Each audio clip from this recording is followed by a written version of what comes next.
안녕하세요. 대업에서 조선부터 방산 또 에너지 관련된 업종을 담당하는 멘토 황대근입니다. 오늘은 태광 함께 살펴보도록 하겠습니다.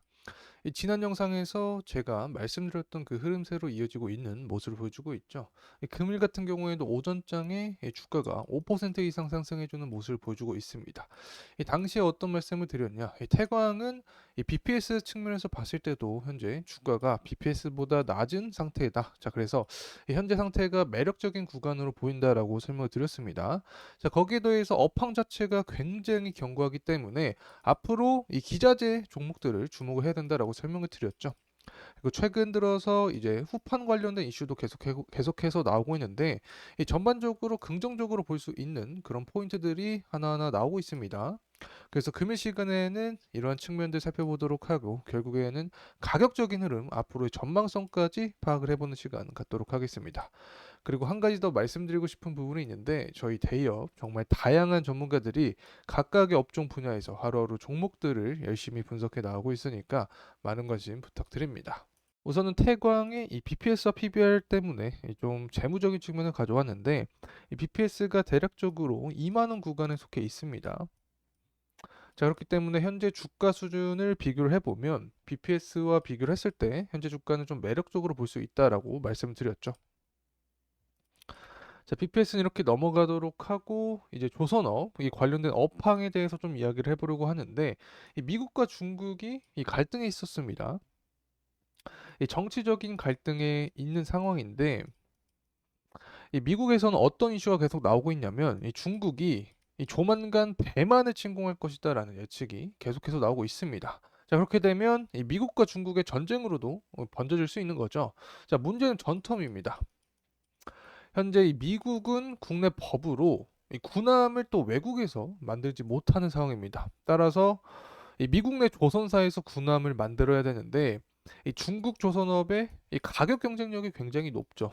그래서 미국 조선업이 현재 위기인 상황입니다.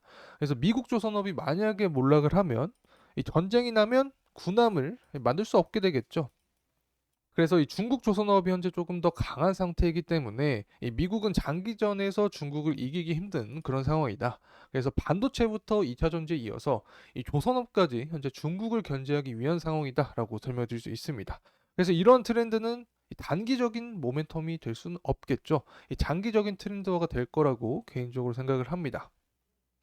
그래서 관련된 조선업 이 테마가 형성이 되면 이 기자재 업종들이 이 강한 주가 상승 모멘텀을 볼 수 있기 때문에 이 태광 같은 경우에는 BPS 측면을 고려했을 때도 이 매력적인 종목이다라고 설명을 드립니다. 자, 이제 넘어가서 유가적인 측면을 좀 살펴보도록 하죠. 최근 들어서 유가가 좀 많이 상승해주는 모습을 보여주고 있죠. 이 여기에 더해서 이 우크라이나가 이 러시아의 이 정유소를 공격했다라는 이슈로 이 공급에 대한 차질 이슈가 부각이 되면서 유가가 계속해서 이 최고치의 모습을 보여주고 있습니다. 제가 어떤 말씀을 드렸냐면 올해 대략적으로 1월 달이죠. 유가에 대한 전망을 좀 드렸었는데 당시에 23년과 비교해서 이 수급 여건이 타이트해질 것이다라고 설명드렸습니다. 자, 그에 따라서 현재 상황도 이 수요는 계속해서 증가하는 모습, 이 공급은 감소하는 모습을 통해서 전반적으로 유가 가격을 상방으로 끌어올리고 있다라고 설명해 줄 수 있습니다. 유가가 상승하게 되면 조선주의 호재로 작용하죠. 이 조선주의 호재로 작용하면 이 기자재 업종들에게도 주가 상승 모멘텀이 될 수 있다. 이렇게 설명을 드립니다. 이제 선가 지수에 대해서 좀 이야기를 해보려고 하는데 가장 대표적인 지수죠. 이 조선업이나 이 조선 기자재 업종들에게 어떻게 보면 주가의 선행 지표라고도 할 수 있는 부분이 바로 선가 지수인데 이 선가 지수 역시 이 선행 지표가 있습니다. 이 바로 중고 선가 지수인데 이 현재 상황이 어떻게 되냐면 해상운임이 올랐죠. 그래서 이 선사마다 더 많은 배를 노선에 투입하려고 하지만 이 조선사의 도크가 현재 꽉 찬 상태입니다.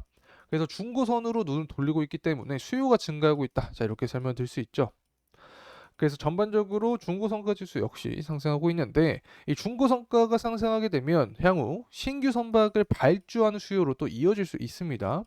그래서 중고성과 지수의 상승은 이 신조성과 지수 상승을 유발한다. 자, 이렇게 말씀드릴 수 있습니다. 이 전반적으로 성과 지수가 계속해서 상승하기 때문에 이 조선업 호황이 긍정적으로 전망할 수 있다. 자, 이렇게 평가할 수 있겠죠. 자, 이제 달러 환율에 대해서 좀 이야기를 해보려고 하는데 최근에 금리 인하에 대한 기대감이 좀 꺾였습니다. 이 PPI 지수와 그리고 CPI 지수가 예상치보다 상승하게 나오면서 이 전반적으로 이 금리 인하에 대한 기대감이 꺾였다. 그래서 제가 어떤 개인적인 말씀을 드렸냐? 이제 전문가들의 예측은 6월 달에 이 금리 인하를 예측하고 있지만 저는 이 PPI 지수, CPI 지수를 통해서 봤을 때는 이 9월 달에 이 금리 인하가 될 수 있지 않을까? 자, 이런 말씀을 드렸었죠. 그래서 금리 인하에 대한 기대감은 꺾이면서 환율도 이 조금씩 이 상방에 대한 이 모멘텀을 보여주고 있다. 자, 이 부분은 당연히 이 조선업이나 조선 기자재 업체들에게는 호재성 이슈로 작용을 하겠죠. 이 보통 달러 같은 경우에 이 환율이 오르게 되면 이 달러 가치가 상승하는 거죠. 그렇기 때문에 이 시장의 유동성, 국내 증시의 유동성이 이 밖으로 나갈 수 있습니다. 그래서 전반적으로 뭐 코스피 시장에는 악재로 적용할 수 있지만 이 조선업 같은 경우에는 특수 산업이기 때문에 이 달러가 증가하면 이 호재성 이슈로 작용할 수 있다. 자, 이렇게 간단하게 말씀드립니다. 이제 철광석 가격을 좀 살펴보려고 하는데 이 철광석 가격 자체가 이 후판 가격의 근간이 되는 부분이죠. 그래서 철광석 가격이 하락을 하게 되면 후판 가격이 하락을 한다. 후판 가격은 또 조선업의 비용으로 작용을 하기 때문에 이 철광석 가격의 하락세는 비용의 강소 그리고 또 재무 구조의 개선세를 보여준다. 그래서 이 점이 분명히 호재성 이슈로 작용한다. 이렇게 설명을 드릴 수 있습니다. 최근 들어서 이 철광석 가격은 계속해서 하락을 하고 있죠. 특히 원자재는 이 주요 국가가 바로 중국입니다. 최대 수요국 또 최대 공급국이기 때문에 어쨌든 중국 경제가 살아나야 이 철광석에 대한 가격이 반등을 해줄 수 있는데 현재 중국 경제가 빌빌거리고 있죠. 이 부동산 사태부터 시작을 해서 굉장히 좋지 않은 상황입니다. 최근에 금리 인하를 하면서 시장의 유동성을 공급을 좀 해주려고 하는 모습을 보여주고 있지만 이 단기간에 해소될 문제로는 보이지 않는다. 그래서 철광석 가격의 이 하락세는 조금 더 유지가 될 수 있지 않을까 생각을 합니다. 그래서 이러한 철광석 가격과 연관되는 부분이 바로 후판이라고 했습니다. 특히 조선업과 철강 업체들은 이 후판 가격 협상을 진행을 하죠. 1년에 2번, 상반기 한 번, 하반기 한 번을 진행을 하는데 특히 상반기 같은 경우에는 현재 이 전반적으로 좀 조선업에 유리하게 작용이 되지 않을까 생각을 하고 있습니다. 이 작년 하반기 같은 경우에 또 보게 되면 이 철광석 가격이 이 반등을 해준 모습을 보여줬습니다. 하지만 후판 가격을 좀 인하한 채 마무리를 했죠.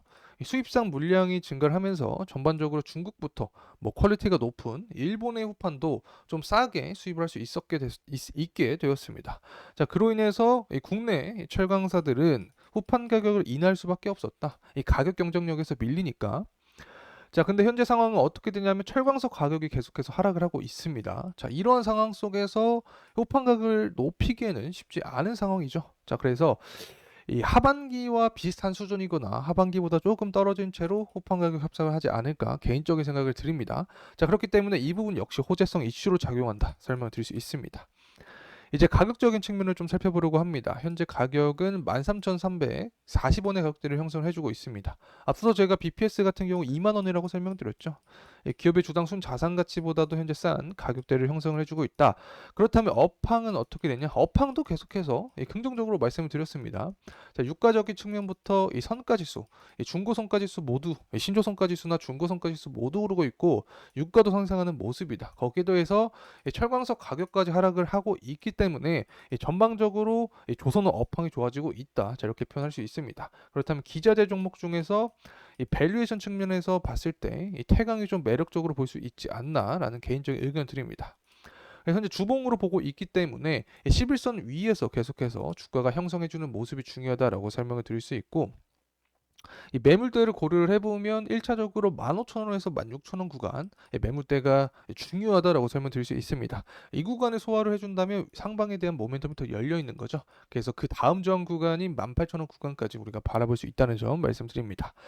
자, 이상으로 태광에 대한 영상 마무리하겠습니다. 더 정확한 가격대 그리고 추후 이슈들은 다음 영상에서 다루겠습니다. 끝까지 시청해주신 모든 분들께 진심으로 감사의 말씀 드립니다. 감사합니다.